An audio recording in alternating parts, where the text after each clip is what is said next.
Got another trick for my smoker today. Like I said, I always started off with a chimney of Choco, but today I'm doing something fast. So I'm not using any wood today. I'm using straight Choco. Got it going. That's my pan. I took out that little cheap pan they have, and I always use my big cast iron pan. But as of right now, just got my Choco going good, getting it going, and get ready to go inside and prepare my meat and everything that I'm doing. Getting ready to do a salmon wrapped in bacon with a honey bourbon glaze. I saw this on one of my friends' Facebook page today, and it looked so good. And you know how I do. If I see something that I like, I have to try it, then I have to tweak it and make it my own way. So that's what I'm gonna do now. I'm actually doing salmon. Got me some pretty pieces here. I just washed and cleaned them up. Finna fillet them off the skin. And I got a roast. So I'm gonna cube it up and do it. And also got some jumbo shrimp. I'm gonna devein them and do those also, because I wanna see which one tastes the best. Which one, I'm gonna do them all the same way. See which one come out the best. And not the shrimp, I know not. I don't eat those bottom feeders, cockroaches of the sea. So between me, it's gonna be with me, it's gonna be the salmon or the steak. Now my coals are good and hot. That's how I like them. Put them in my pan and I'll stick them inside the smoker. I like to see how much heat my wood and Choco will bring by itself before even turning the gas to it. I use the gas just to stabilize it and just to add a couple more degrees to hold the temperature that I want. Got my pieces all cubed up and try to keep them the same size, but didn't really worry about that too much. Now it's about time for me to make my special bourbon sauce. The main ingredients: honey, got some Jim Beam, and I got some Kentucky bourbon barbecue sauce. It really don't matter what barbecue sauce you would have had, but this was just the one I had laying around, was already open, so I decided to use it.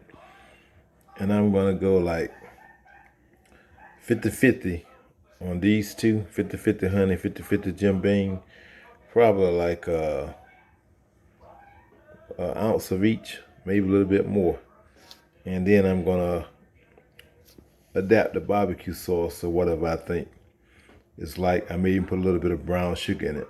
I'll see. See it in that bubbling. I threw it in the microwave for a minute. Let it get melted and mixed up real good. Oh man, my cup's got a crack in the bottom.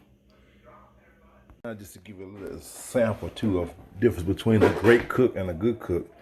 What I'm doing to maximize this honey bourbon sauce, I'm taking my paintbrush, painting my cutting board, which is clean, very clean, and wood. I don't use plastic because the plastic ones hold bacteria.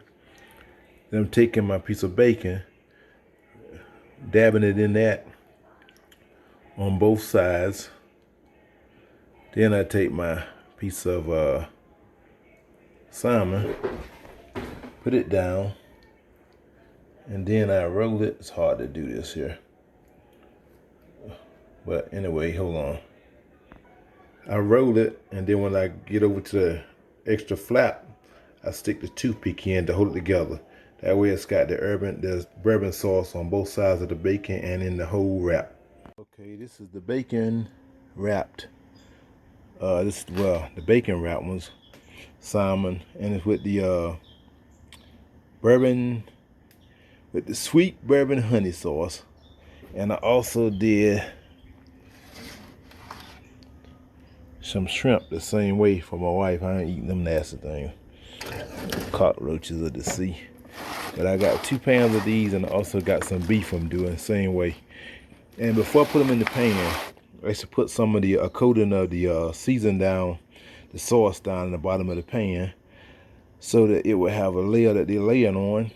And I wrap both sides of the bacon, is layered with it, and then the meat's stir it around in it, so it should have a good little taste. And then I put another coating on it when I pull it out, once it start drying off and get a little sticky on the outside.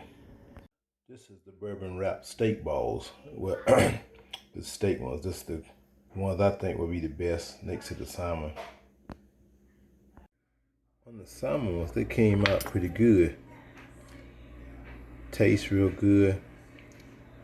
I put a little bit of that drizzle on top of it. Only thing I didn't like, the bacon is done, but it didn't come out crispy. I guess if I'd have waited longer, but I was scared it was starting to, oh, it's good. It was starting to dry out in the bottom where I put that sauce, and that was probably the problem. I shouldn't have put that sauce in the bottom, and I was scared it was gonna burn it. But see how like it got a little charred, so I pulled them off before it turned scorchy and burnt taste.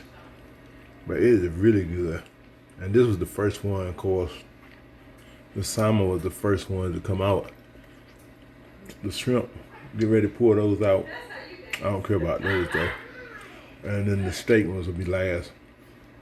It's really good though, especially with that sauce. Next off deck was the shrimp. I can imagine what they taste like. Little baby cockroaches of the sea. The bacon shriveled up on them good, tightened up, and it's done good. I just drizzled a little of the sauce on top of it when I pulled them out. That's why they're wet looking.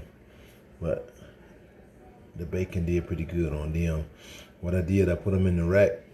I put them in the oven on a rack, so the grease will fall out and wouldn't just sit in the grease. And that dried the bacon out pretty good. And last but not least is the one I thought would be the favorite, the steak with the wrapped bacon.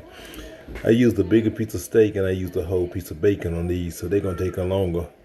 Got them still in there drying out. This piece here is pretty much dried out but not crispy, so poured it out so I could taste it.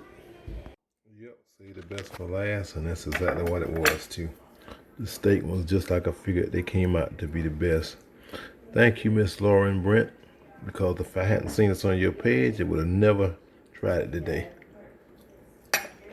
All came out good, but that sauce really makes it good.